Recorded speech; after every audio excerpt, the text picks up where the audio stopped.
Ng'ebula ssabbiiti bbiri omuggalo gw'ennaku 42 okuggwako, abantu ebitundu 38 ku buli 100 be baakaganyulwa mu nteekateeka ya gavumenti eyateekebwawo okusobola okuyambako abawejjere okwebezaawo mu muggalo.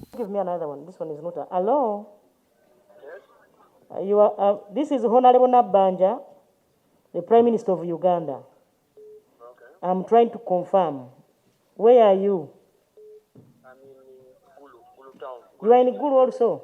Olunaku lw'eggulo, gavumenti ng'eyita mu minisita w'ekikula ky'abantu Betty Amongi yavuddeyo ne tulambulira wa weetuuse n'enteekateeka eno, wabula mu kwogera kwe abantu abasoba mu 1.5 bandisubwa ensimbi zino olw'ebiboogerako obutakwatagana. 51,000 have been rejected, and I already explained.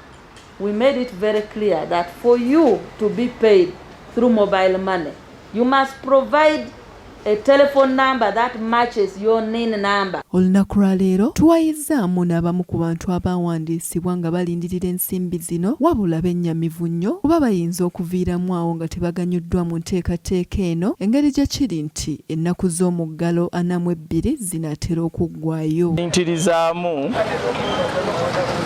ne ngamba abantu we basoma ennyo oba basiruwala nti Ministry etuula ne planningira omuntu wa bulijjo nevaayo ne idea ng'erinakozesa simu nga ku street kuno kwonna kuliko abantu bangi abeetika, bakazi abafumba emmere, bakazi bazeeyi ngako ne kyamaani simulabanga nako oba ssente baagala wabula mpulira amawanga Banyankole Bakiga newandise ekyo kinange ekirowoozo naye tesobola kutuuka kubanga abaziyagaliza bangi. Ate ye Yasin Walusimbi nga mutuuze w'e Nabulagala ng'omu ku abo abeenyigira mu nteekateeka y'okuwandiisa abantu abanaafuna ensimbi zino, ategeezezza ng'abatuuze bwe baamuggyamu dda obwesige oluvannyuma lw'okubamalira obudde nga bawandiika okufuna ensimbi ze batannaba kufuna. Kwabo abawandiika abantu ekiro nawandiika abantu ekiro ssaawa zaali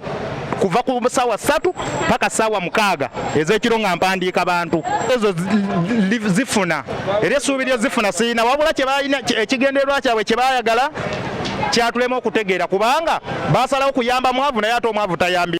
Ate ku nsonga y'okukola ensobi mu biwandiiko nga minisita we yagambye, Yasin agamba nti yandikola ensobi mu biwandiiko by'omulala wabula n'atakola nsobi mu bibye, era wano wasinzidde n'atutegeeza nga ye bwe yandibadde yafunye dda ensimbi zino kuba y'omu ku abo abeenyigira mu nteekateeka y'okuwandiisa abantu. Oba twakola ensobi kale kankola ensobi mu byabalala mu byange nkole ekituufu, naye ate mwiza yakola ekituufu nange saafuna oba nakola kituufu okumanya nti byonna nakola kituufu, nange yakola ekituufu saafuna nazange kuba newandiisa ate nze nawandiika. Kyogamba nyinza okuwandiika obubyo okuva mu ndaga muntu yange nempandiika ebyange ebirungi bali nempandiika ebibi. Ate ye Moses ng'abeera mu bitundu by'endejje agamba nti ye mu kitundu kye balondamu bulonzi be bawandiisa era nga baali baalubatu nnyo, wabula atutegeezezza nga we waliyo omuntu omu yekka mu kitundu kye eyakaganyulwa mu nteekateeka eno ku kyalo ekiramba kye bawandiisa. Baagala ssente abantu ewaffe nawulira naddayo nga baga bajja kiro